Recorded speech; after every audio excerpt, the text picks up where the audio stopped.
Hello, everyone. Welcome back to Beyond Fertility with Corinne Baker. I am the founder of Hope Fertility Support and Wellness Center in Winter Park. And joining me is Dr. Robin Calabrese, my co-host with Hope Family Healthcare, also in Winter Park, Florida. So thank you for joining us this evening again for our menstrual cycle series.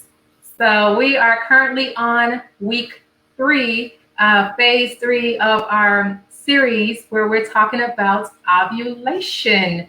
So such an important phase. Very important phase. So we are going to discuss today some things that happen during ovulation, because some women don't ovulate. So we're going to discuss that, as well as factors that may cause you not to ovulate, things that you can do to help improve that condition. So this is an exciting time right now with ovulation. They say it's your baby making time. So this is exciting.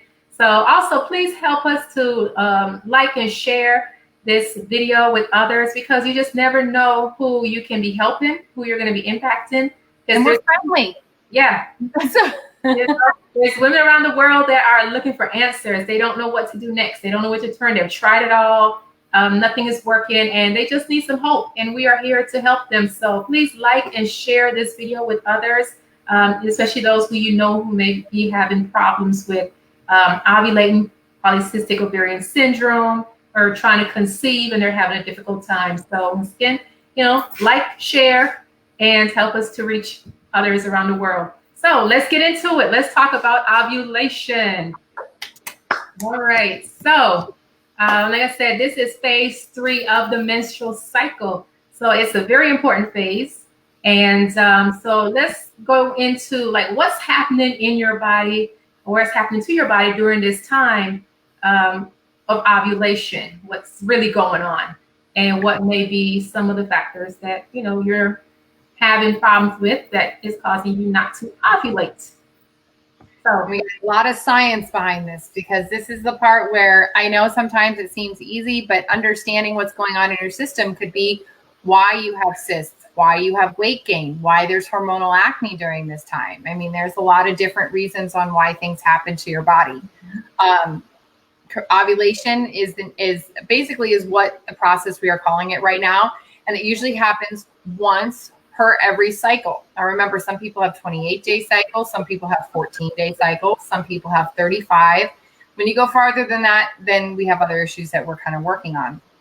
But you have hormones that can trigger the change of the ovary to release the egg, and that you can only become pregnant if sperm fertilizes the egg. And I don't know about you, but I have to have this conversation sometimes with some people. Yeah. Like, if there's no sperm present, it's not gonna happen.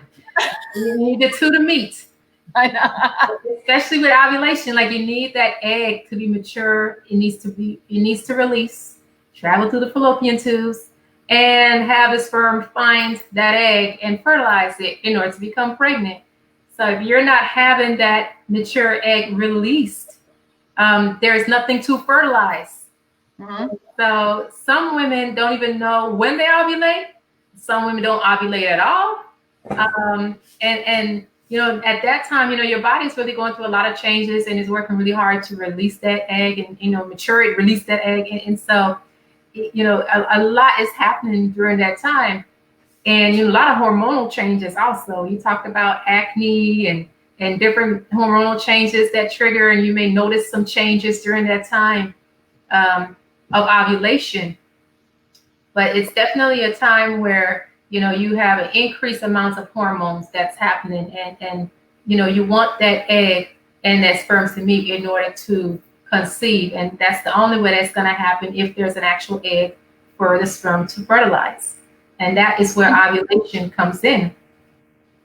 And just to kind of back up, just so we know, we still are in phase 3. So again, we've talked about phase 1 and phase 2. Phase 3 happens during day 12 through 16, or day 10 through 19. It just kind of depends on where you fall in the cycle. Mm-hmm. And so I said, your eggs are in your ovaries. That's why this is such an important thing, to make sure you have good ovarian health. And we're going to talk later on in the video about supplementation, about herbs, about food, about things to keep not only just for good gynecological health, but things that help nourish your ovaries so that you can have the funny or good thing is that, you know, women are born with the set amount of eggs you will have. Yeah. You know, it just depends on how they will mature and different things like that. That's what we can control is through diet, nutrition, and different things. Men can produce sperm until their 80s and it never have an issue, and they can detox and all this other stuff like that. So how we treat ourselves young and when we first get our periods and through our adulthood and different things will decide on how our body responds. And the cool part about the human body is that it can be repaired. Anything that you do to it, it can be repaired. It just might take a little bit of longer time, but you can re-nourish everything. I mean, if you look at the best examples, if you look at a very sick plant and you repot it and you nourish it and you fertilize it, it goes back to almost being twice as better. So that is a testament to natural fertility. Right. But if you were going into IVF, they talk a lot about ovaries. You know, they always are doing ultrasounds with you.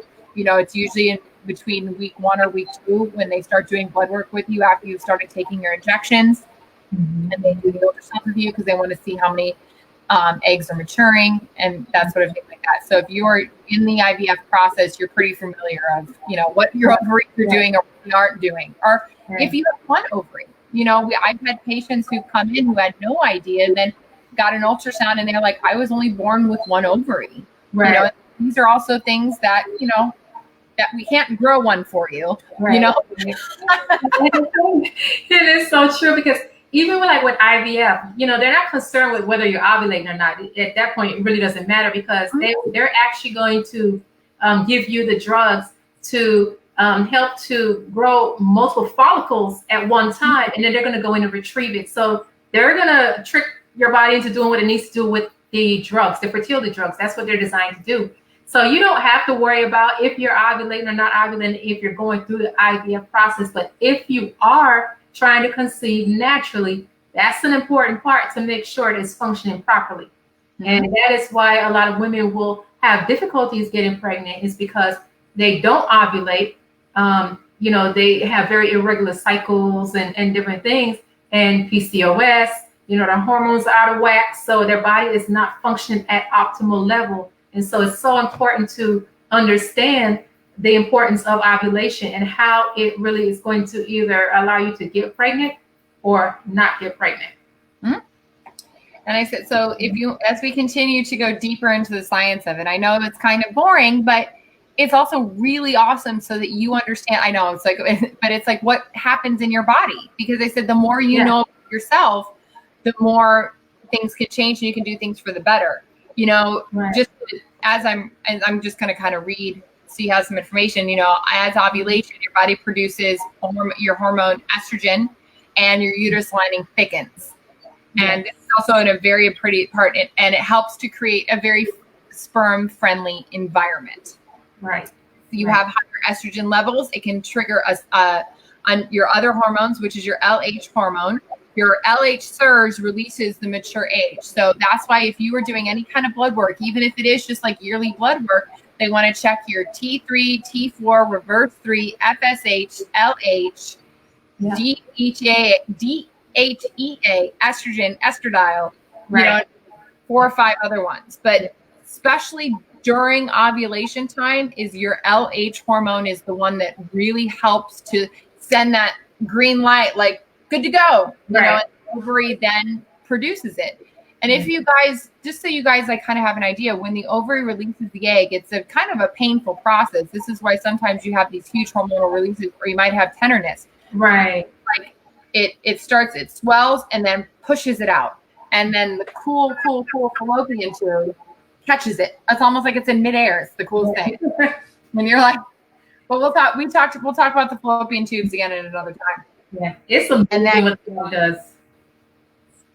And then ovulation occurs usually between 24 and 36 hours after the LH hormone has been released or gives it the go ahead. This is why this surge is good to protect fertility. I mean, the best ways to do it, you have temperature that you can do. mucus you can do, but there's also the tried and true way is sometimes just making sure you're on top of your blood work and different things that definitely for that. Right. An egg can be fertilized. Now, this is a very important part. Mm-hmm. An egg can be fertilized for up to 24 hours after ovulation. Yes. That's all you get. And it's still sometimes fascinating to me that that's all that happens. Yeah. If it doesn't fertilize, that's when we have our menstrual cycle, because the lining in the uterus does start to shed, Right. and your egg will be lost, and the period and the cycle starts all over again. Mm-hmm. Now, the cool part about this is that sperm can live up to 5 or 6 days? Somewhere around there. Okay, 5 or 6 days. Yeah. Yeah, so I said that's why when planning, that's why usually if you're doing like the rhythm method or something to kind of do that, that's why they say that usually try to do it 2 days prior to your ovulation day, on ovulation day, and then 2 days after, to make sure that you have a good idea. Right. And this is a good time also to start using your ovulation test kits to see when you're ovulating. So those test kits are very helpful. If you're not one to track, use the ovulation kit, and it'll tell you or give you a better indicator of, are you ovulating or not? That way you can at least have an idea, if you are ovulating or not ovulating. And if you're not ovulating month to month, then that's a signal, okay, I need to get checked and figure out what's going on, why I'm not ovulating on my own. Mm-hmm. And sometimes if you start to notice that you're not getting any good readings on it, or it's always telling you that you are ovulating, this could be a signs of like PCOS or some hormone deficiency. Right. This is where we as practitioners can really this is where we can help and we can guide you in the next direction. Right. Especially if you are ovulating and not getting pregnant, that's also a sign that something's wrong, because if you're ovulating, you have good quality eggs, there's sperm there's good quality sperm. Why are the two not meeting? So that's also an indicator that you want to get that checked to see what's going on, because something else could be interfering why you're not getting pregnant, even though you're ovulating every month. So what is the difference between ovulation days and fertility days? Okay. I know this is the question. Yeah. Well, your fertile days is like a window of, okay, these are the days that, of course, you want to have more sex, and, you get ready because it's your fertile window. Your ovulation is when that egg is going to get released. Mm-hmm. And so, that's the time that you can actually become pregnant. So the fertile window is like, okay, this is your time. Start practicing. Let's get ready. And then that egg is released, that sperm meets the egg, and voila, magic is supposed to happen. So it's just that window of, of this is the time that you want to try to conceive. But it's not necessarily the time that you can actually get pregnant until you ovulate, and then you can get pregnant. But it's that window of conception. Anything can happen within that window of the fertile days, and ovulation can occur during that time, that fertile time. So you'll notice that it starts to rise, it's getting better and better and better, and boom, this is the perfect day. And this is the day, and you have 24 hours within that time frame, make it happen, and then it starts to decline. You're not as fertile, and it goes away. And that's also the time when you're going to notice like that egg white cervical mucus that's clear. It's almost like egg whites. And so that is what you're looking for also. And that is very sperm friendly. Cervical mucus will help you. It's almost like a roller coaster for sperm. The thicker. And in our next time, we're going to have ovulation part 2. We're really going to show you what we are looking for. But you have that good thick cervical mucus, it almost like grabs onto sperm and protects it to be able to get through the vaginal canal and up into the uterus, so that's able. And we'll have a whole nother subject on this, but it does fascinate me how far sperm actually has to go. I know. Yes. And it's just crazy that only one of those little jokers are going to actually make it to the finish line. And it just takes one, but there's a lot that goes into it. But there's one that's really determined, and that one gets through to the finish line and meets the egg, and voila. So that's all you really need.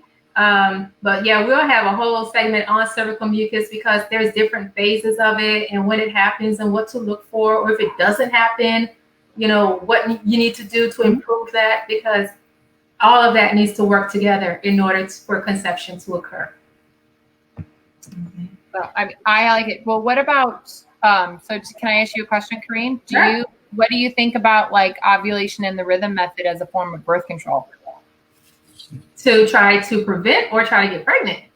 Well, either or, because it's like, we have a lot of people who have either taken birth control in their youth, and different things, and don't want to go back on it again, or don't want to do anything, and they want to start using, their fertile days. What are your thoughts on it?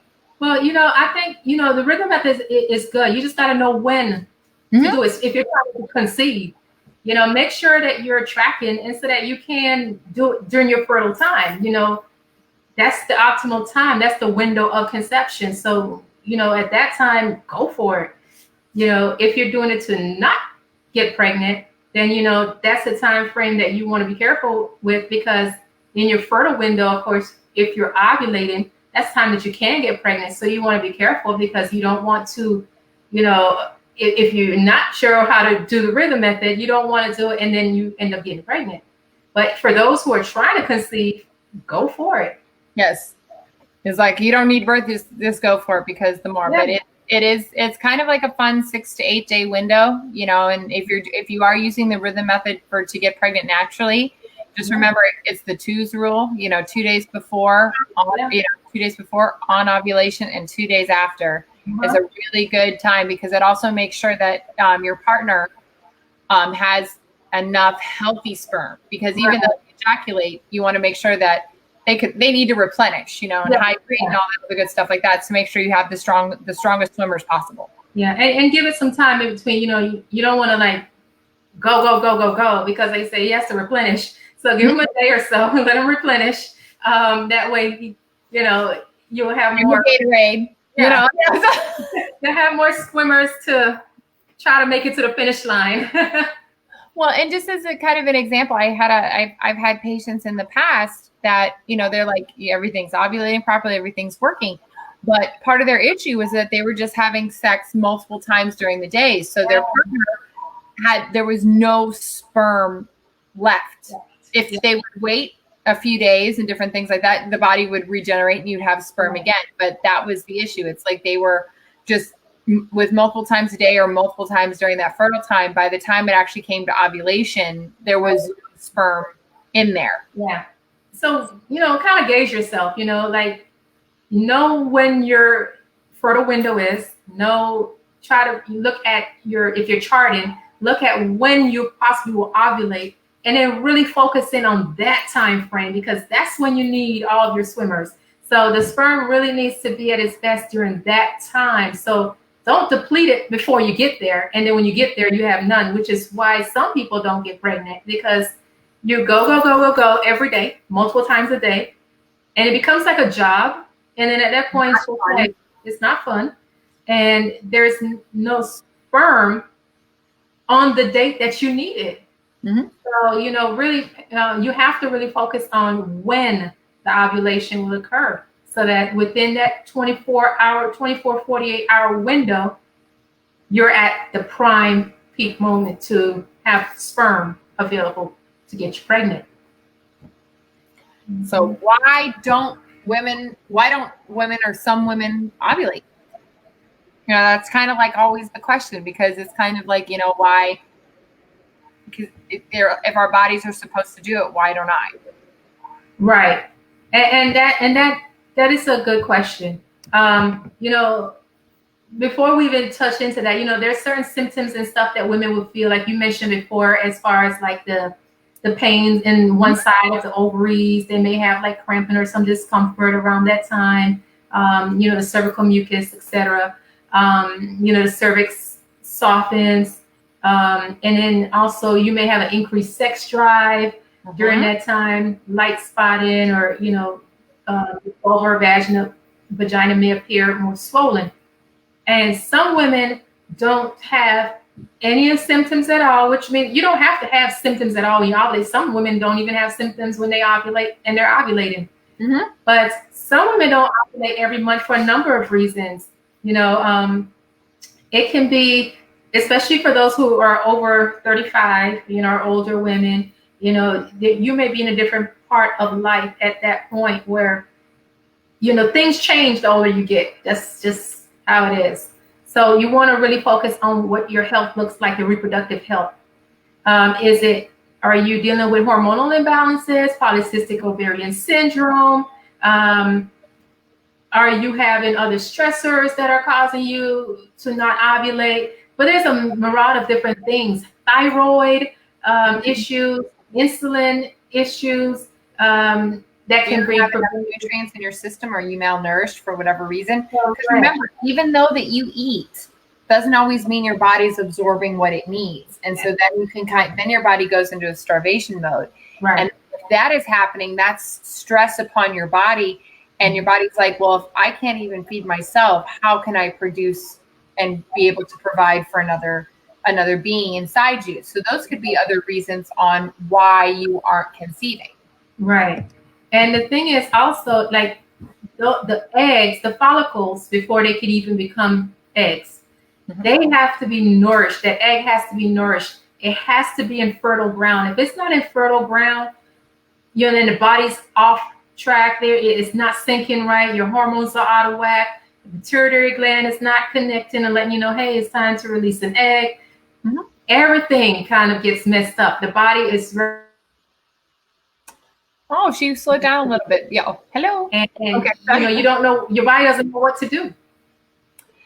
And so, sorry, you blipped for a minute, and so I was like, hello. So awesome. You know, and that's why and don't be afraid to talk to people about any of these symptoms that you're having.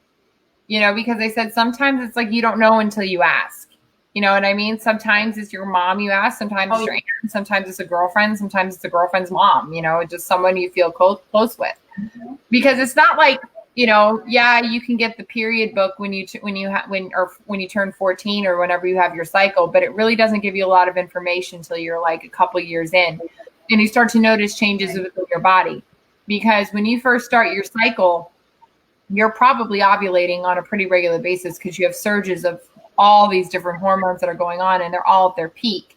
Well, as we start to get a little bit older, that starts to go away. And then, so it's like, well, what is it? Is it, do I have polycystic ovary symptoms? Do I have uterine fibroids? Do I have other things in there that are causing the hormones to change and to do this? And so, and back to why don't some women ovulate, you know, and I know it's sad and, you know, people have used that word PCOS, you know, kind of thrown around a lot, but for some people it can be extremely painful.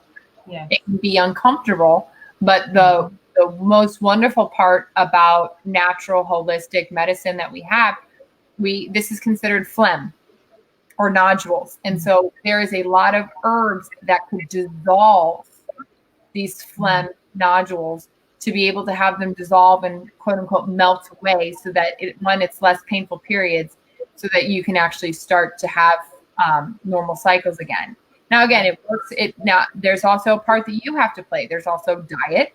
There's also exercise. I mean, as much as we all like to hear, we're never going to get away from diet and exercise. It has to be. That's so true. Not be moms and everything be perfect. You know.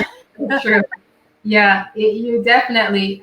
Whenever it comes to anything with your health, I mean, it's going to take discipline, and you have to be disciplined with diet, the foods that you eat. And like I say, the stuff that we eat currently is not even the best quality foods. It's not as nourishing as it once was. I mean, things are not like they were in our great grandparents' time when it was really all natural and organic.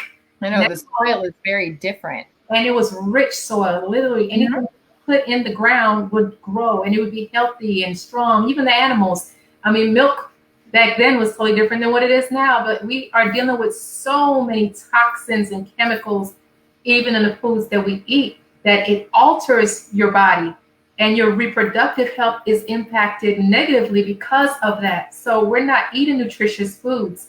So you have to really pay attention to what you put into your body, what you're using on your skin. Anything that can get into your system really affects your reproductive health.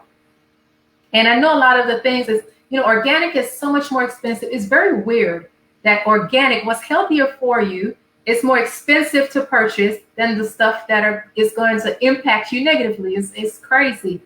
Like, do you pay a little up front now, or do you pay a lot later? Correct. And because you're going to pay one way or the other. Mm-hmm. So nourish your body, and invest in you and your health. And especially when it comes to reproductive health, you have to invest in you and say it's going to either cost you now or it's going to cost you later, because either you're going to pay for healthy foods now to nourish your body, or you'll pay for pharmaceutical drugs later to help correct and kill things that might have happened to your system. Right. Yeah. And deal with the side effects of the pharmaceutical drugs.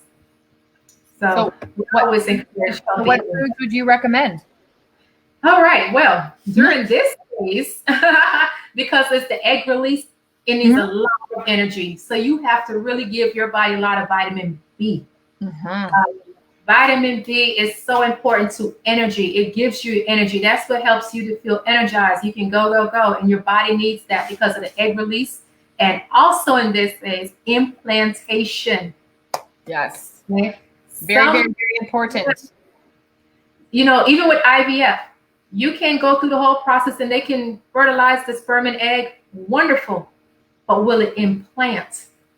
That's the key. They can go ahead and insert, do an egg transfer, and the egg is fertilized, but it does not implant, so there will be no baby. So energy is needed. Vitamin B, also your zinc. Don't skip out on that. Your omega-3s are very essential. Clean meat, fish, eggs, leafy green vegetables, whole grains. And it's essential. Yeah. And it's like, it's very interesting also, if you notice, within a Chinese medicine point of view, when you talk about energy and B, that's all yang building stuff. And it's funny, that Corinne mentioned B vitamins and zinc, and those are all also vitamins that help you boost your immune system.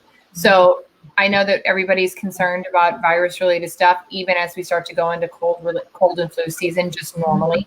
So even if you start inputting in your body zinc and B and really starting to take control of your diet that way, you'll start to notice that your immune system will continue to grow and you'll be able to fight off everything. Right. And like I said, you won't get everything from food, so you have to supplement with, different supplements and teas. And so there are several that, you can utilize to help supplement to get more value for the B vitamins and zinc from herbs than you would just with food. And so like even some of your supplements and herbs like chasteberry, Vitex, this is a great fertility herb. It's well known and it helps to regulate your cycle naturally. And isn't it very prickly? Isn't it a prickly? Yeah, chasteberry. Like I said, it's one of the fertility super herbs that everyone talks about. And because it helps regulate the hormones. And what are you dealing with when you're not ovulating? You're obviously having hormone imbalances. And so chasteberry is great. It's also known as Vitex. You can get that from anywhere, stores. But it's a great supplement. I've used it myself, and it is a great herb. You can tell the difference. Do you take it in a tea or is it in a pill form? How do you take it? When I was taking it, I took it in a pill form. Okay. Yeah. So you can get it pill form. I always just make sure you get a quality product. I always try to look for stuff that is natural and no dyes, artificial, anything in it. Make sure that stuff is garbage is not in there. So get something that's more natural. Or if you can actually get the leaves, because I like things actually in its raw form. I think they work better when they're in their raw form. If you can actually get the actual leaves and boil that, or that is great because it's in its raw form. I think it works quicker. and it gets into your system a lot quicker than actual pills. If you don't have access to the actual raw herb, then the pills. And I say, yeah, just because, again, going up on your raw herbs and just the teas and different things like that, you're actually getting the most nutrients out of the package. It's not like it's been, and then if you have an unhealthy gut and you're not absorbing, so the pills that you're taking, you're not absorbing. So again, going, and I'm going to back up Green on this, any chance that you can do to take herbs raw, and you're going to start to notice bigger differences faster. Oh, yeah. Yeah. And it takes your body more time to break down the pills and to get in your system, and it takes longer. And if you want to get more immediate results, I'll say definitely raw herb forms is the best. And you know, there's some others like black cohosh. That also is great. So it helps with like menstrual cramping. False unicorn. I was introduced to false unicorn a few years ago, and I love false unicorn. I've never seen this one. This one's new to me. This stuff works, but the problem now with false unicorn is they banned it. You can't get it anymore because it was going extinct. So they took that one off. You can get it mixed in with other stuff, but you can't get it by itself anymore right now. Because what happens is they take stuff off the market for a while, and then they'll bring it back on once they say they have enough. Then they'll bring it back. But keep your eyes open for false unicorn if you were ever to come across false unicorn. Because when I tell you this stuff works, and it works for men and women, this stuff works. Unicorn. And it helps with a lot of stuff. Not only with regulating hormones, but sex drive, everything. This is for miracle fertility. Did you take that in pill form, or did you take it in tea form? Pill form. Interesting. Yes. I'm gonna have to do some research, because this is why I love doing these things like this. I get to learn things that I didn't know about. Yeah, false unicorn, man. I swear by false unicorn. That thing is great. But like I said, you can't find it anymore unless, like, I've seen it mixed in with other herbs, but not by itself anymore. So I keep my eyes open for it, because when it comes back on the market, that's something that needs to pay attention to, false unicorn. And like you have your evening primrose oil, that is also great. You know, your body needs the oils, and it needs to help to support the sperm and everything. So it's great. It helps the sperm to make its way to the egg, and it's a great herb. That evening primrose oil is great to use. Red clover. I've never used red clover. Have you used the other one? No, I haven't used it, but I want to say something about eating primrose oil. Remember, your body's always trying to tell you something. And the other people have heard evening primrose oil, you know, for skincare, because if your skin is dry, it's going to moisture. So if you are noticing that your skin is dry, that is also telling you what is going on inside your body as well. So there's too much heat. It's drying everything out. So having evening primrose oil to, like she said, moisturize, keep the oil with healthy fats, you know, it's going to help create more cervical mucus, and again, to grab that sperm so that we can get pregnant. So nothing is wasted. Yeah, no, not at all. Not at all. Now, even with the red clover, I haven't used that one. Either. I've never tried it, but apparently it is great for it's like an estrogen twin. Naturally with estrogen, but it also helps to thicken the uterine lining, and that is so important for implantation and so that you don't miscarry. Because if the uterine lining is too thin, you can miscarry, and so you want to keep that uterine lining thick enough to carry the baby, and also it's for implantation. And you know, like I said, a lot of women don't implant, and red clover is used for that because it leads to better implantation, increases your fertility. And so, like I said, I never tried it, but that's something to look into as well. But what I have tried is the moringa. This is her favorite. Yes. Moringa is also something that I swear by. I love, love, love moringa. It's easy to drink. It's not a bad taste at all. I literally put the leaves in my teacup, cover it with the lid, and let it steam on its own. And I drink it. I don't add anything to it. I believe that when you're doing teas, especially as a medicine, don't add anything to it. It needs to work on its own. That's the purpose of the tea. Let it do its job. Don't add sugar to teas and herbs when you're doing treatments. It defeats the purpose. Adding sugar is like adding poison to tea. Don't do it. So drink the tea. Let it be your medicine. But moringa, we talked about vitamin B earlier. Moringa has vitamin B6 in it, and it's 19% of your recommended daily allowed in what you need in a day. So you get iron. Yeah, and it has proteins. It has vitamin C. You need vitamin C when trying to conceive. It also has iron. It has your B2, vitamin A, magnesium. There's so many benefits to moringa, and it's all natural. It's great, and it's good for increasing your sex drive, balancing your hormones, reducing stress. Men can drink it as well for sperm health. It is great. It also has other benefits like lowering your blood sugar, regulating insulin levels, lowering cholesterol levels, balancing hormone, reducing inflammation. Inflammation is one of those tricky things because it cannot be identified just in blood work. You can't see it. So true. So true. And inflammation oftentimes is what a lot of women have while they're not getting pregnant. But you can't identify it on blood work. Yes. And it's just like the minute you can try to get away from it and honestly, and this, I have to tell you guys, this is her favorite tea. She has been drinking it religiously. So she practices what she preaches. Yeah.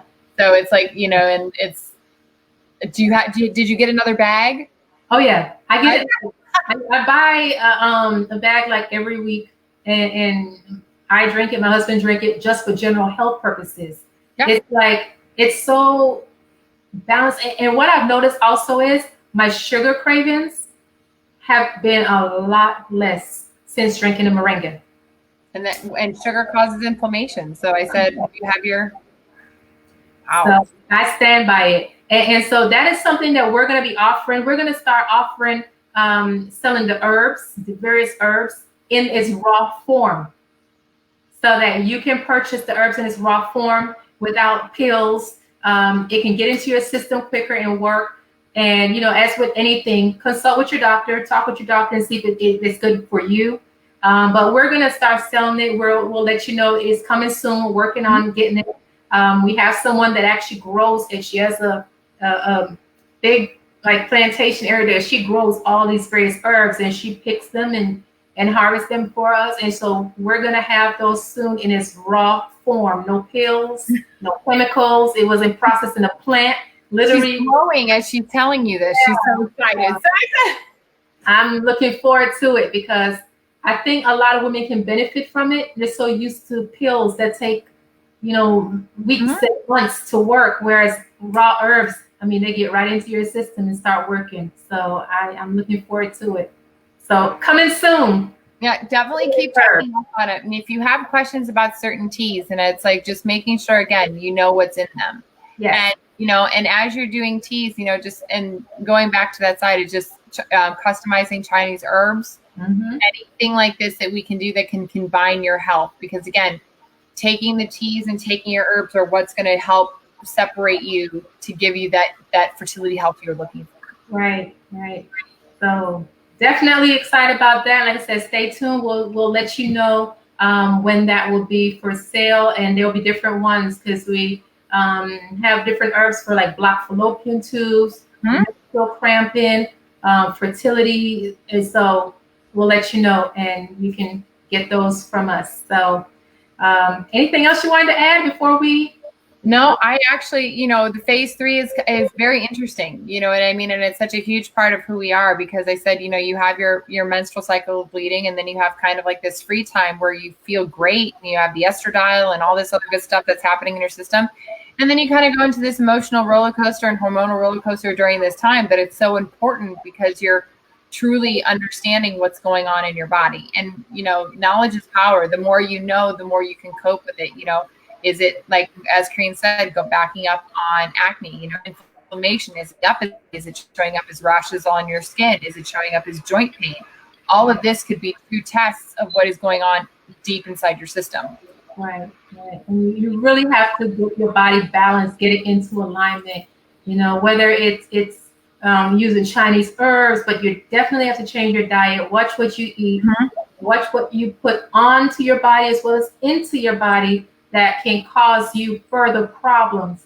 So when you think that you're healing yourself because you're drinking a tea or capsules, but then you're also consuming sugars, white pastas, white flour, and all this starchy stuff, the white breads, you're just adding more inflammation and problems on top of it. So we want to really be mindful of what you consume in your body as well as what you put onto your body, and really, detoxing and starting anew. And let the herbs work. If you let the herbs work and really pay attention to your body, you'll be amazed what it can do. And just remember, anything can be repaired.